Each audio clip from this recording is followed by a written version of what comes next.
La faiblesse que vous avez du mal à combattre aujourd'hui peut devenir le vice dont vous aurez du mal à vous défaire demain. Alors, bonjour à tout le monde et bienvenue à ce moment d'édification. Si c'est la première fois, je vous invite à vous abonner, à liker, à partager et pourquoi pas nous laisser un commentaire. Comme je le disais, la faiblesse que vous avez du mal à combattre aujourd'hui peut devenir le vice dont vous aurez du mal à vous défaire demain. C'est un peu comme à l'image de ce petit lionceau, ce félin que vous hébergez chez vous, que vous nourrissez et qui demain va devenir un grand félin, un grand prédateur dans votre propre maison que vous aurez du mal à gérer. Parce que le jour qu'il n'aura pas à manger, c'est vous qui deviendrez son repas. C'est pour dire à quelqu'un, vous savez, très souvent nous sommes beaucoup dans la procrastination. C'est-à-dire le fait de renvoyer à demain ce que nous pouvons faire aujourd'hui. Surtout en ce qui concerne des sujets très importants pour nos vies. Des sujets qui peuvent devenir des dangers demain, des calamités, des catastrophes. Il y a des gens, par exemple, qui ont des difficultés à faire certaines choses aujourd'hui et qui préfèrent se dire, bon, demain ça ira, sans avoir aucune solution à portée de main, sans avoir aucune solution en vue. C'est-à-dire, c'est comme des choses viendront d'elles-mêmes par hasard, alors que non. Dieu est celui qui nous conduit dans toutes choses. Nous avons déjà des destins que Dieu lui-même connaît. Mais nous-mêmes sur la terre, nous sommes appelés à poser des actions aussi par rapport à nos aspirations, par rapport à nos souhaits, par rapport à ce que nous savons que c'est bien pour nous. Ce qui est sûr, c'est que ce n'est pas Dieu qui viendra fléchir les genoux pour vous dans la prière. Ce n'est pas Dieu qui viendra ouvrir la Bible pour vous. Ce n'est pas Dieu qui vous fera vous lever pour aller chercher du travail. Il y a des choses, même si nous avons la bénédiction, nous devons aussi nous lever.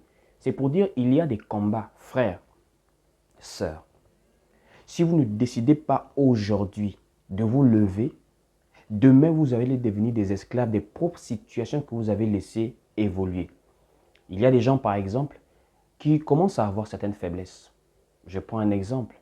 Il y a des personnes qui ont commencé à regarder par le suivisme, par des influences, par des amis ou des connaissances, ou encore par un bon soir, dans un hasard, dans quelque chose d'imprévu, regarder des films pornographiques. Et d'un jour, l'habitude est entrée, 2 jours, 3 jours, 4 jours, au point où la personne tombe dans une sorte d'habitude à regarder la pornographie. La personne oublie que beaucoup de conséquences découlent de la pornographie.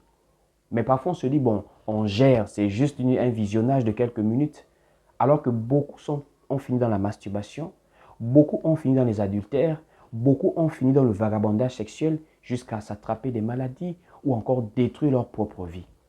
Ça veut dire à base de quelque chose d'anodin, qu'on voyait assez simple, c'est développer toute une vie complètement désordonnée. Voici pourquoi il y a des choses, n'attendez pas demain pour prendre le taureau par les cornes et décider de régler certaines choses dans votre vie. Vous savez, Dieu fait grâce. Il y a des choses que vous serez appelés vous-même à faire. Lorsque Dieu a envoyé Moïse en Égypte, il lui a demandé qu'est-ce que tu as dans ta main. Moïse avait un bâton. Même lorsqu'il choisit plusieurs dans les Écritures, nous voyons que les personnes ont d'abord des bases. Regardez l'apôtre Paul. L'apôtre Paul avait une détermination pour des causes. C'est pour cela que nous avons pu remarquer comment il travaillait, il véritablement servait la loi, le judaïsme. Et lorsqu'il a été converti, l'apôtre Paul a changé sa cause pour le judaïsme pour maintenant travailler pour l'évangile du Seigneur Jésus-Christ. C'est pour dire qu'il y a des choses que vous êtes appelés à prendre entre les mains, à vous lever. N'attendez pas que les choses se passent forcément par le hasard et n'attendez pas que sur la terre, les solutions viennent de quelqu'un d'autre. Vous êtes le premier acteur sur terre à devoir mener les actions pour votre propre vie. C'est comme on parle des mauvaises compagnies. Il y a des gens qui connaissent que cette personne autour de moi n'est pas bien. Ces gens qui sont autour de moi ne sont pas bien. Ces amis, ces connaissances que je fréquente ne sont pas bien. Est-ce que vous savez les lourdes conséquences que peuvent découler d'avoir des mauvaises compagnies? Même la parole le dit, que les mauvaises compagnies corrompent les bonnes mœurs. Mais plusieurs personnes font souvent quoi? Elles entretiennent les mauvaises compagnies et ne savent pas qu'à base de mauvaises compagnies, peuvent se retrouver dans des situations très désobligeantes, malencontreuses, très malheureuses en fait. Il y a des gens avec qui vous marchez qui pourront faire votre perte demain. Combien de personnes dans l'histoire ont été trahies par les plus proches en qui ils avaient confiance et parfois même dont il pouvait souvent déjà déceler certains signes négatifs. Mais comme l'homme, je dis, on est toujours dans la procrastination, on est toujours dans la négligence, la légèreté. On se dit, on va gérer ça un jour. Et c'est ce que nous négligeons aujourd'hui qui peut devenir ce qui nous tient par le cou demain. Ne remettez pas à demain des choses importantes que vous avez à régler aujourd'hui. La parole nous dit qu'à chaque jour suffit sa peine.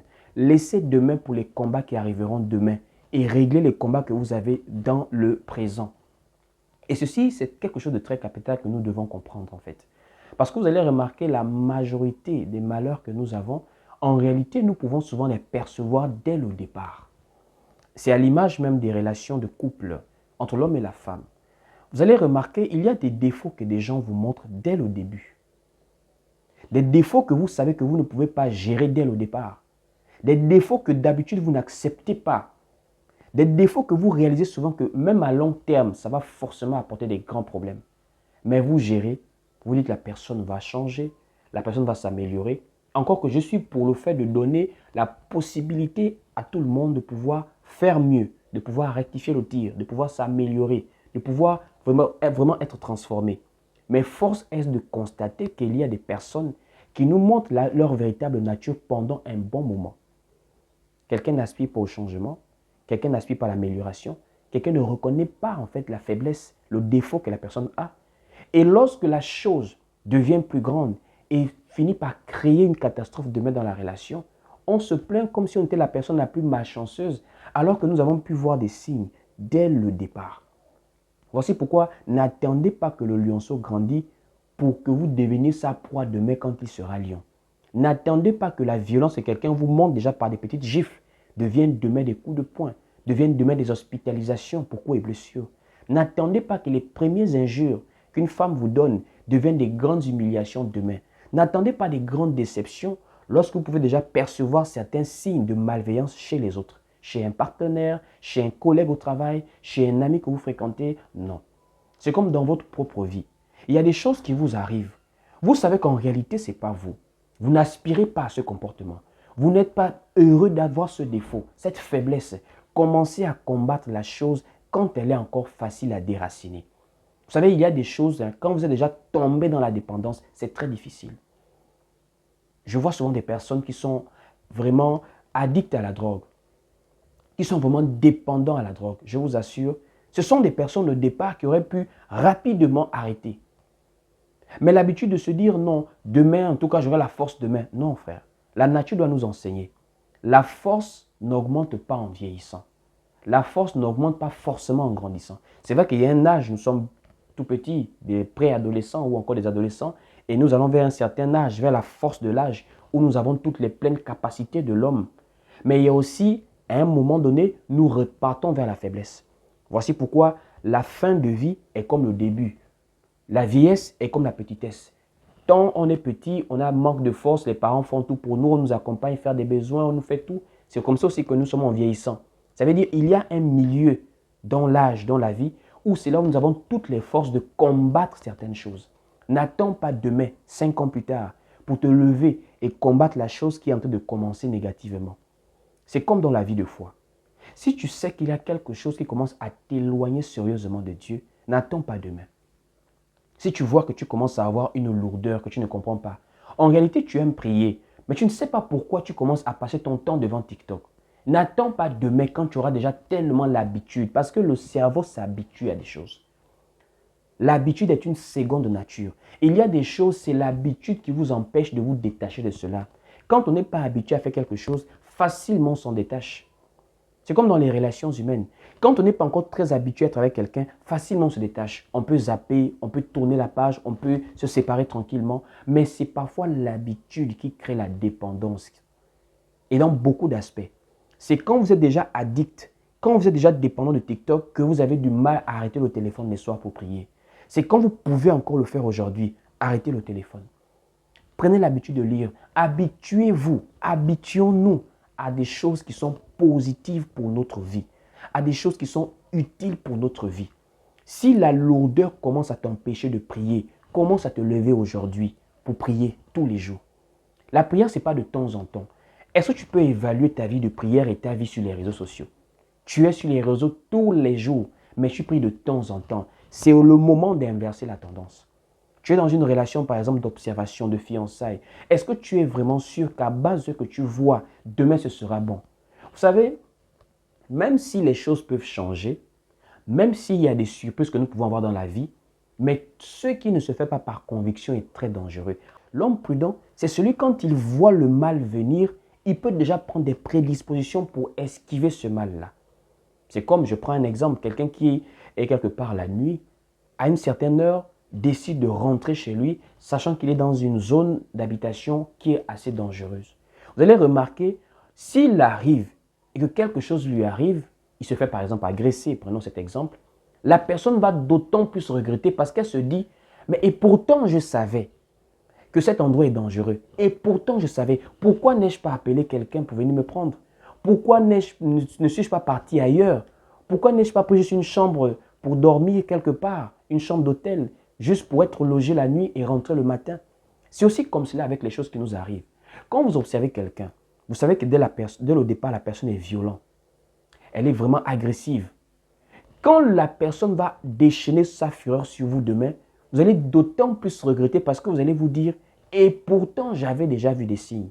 Si vous remarquez qu'une femme est par exemple très irrespectueuse et que vous vous engagez quand même avec l'espoir que ça change, malgré le temps vous ne voyez pas le changement, mais vous commencez à créer l'habitude et la dépendance sentimentale, émotionnelle, si demain vous êtes humilié, vous êtes véritablement injuré par la personne, vous allez d'autant plus regretter. Parfois, le regret est un peu atténué quand vous vous dites, bon, je ne savais pas. Je ne savais pas que ça aurait pu arriver. Cette route est d'habitude éclairée, les gens sont dehors. Si aujourd'hui, peut-être il y a eu la pluie, les gens sont rentrés plus tôt, je me suis fait agresser. En réalité, je n'avais pas prévu cela.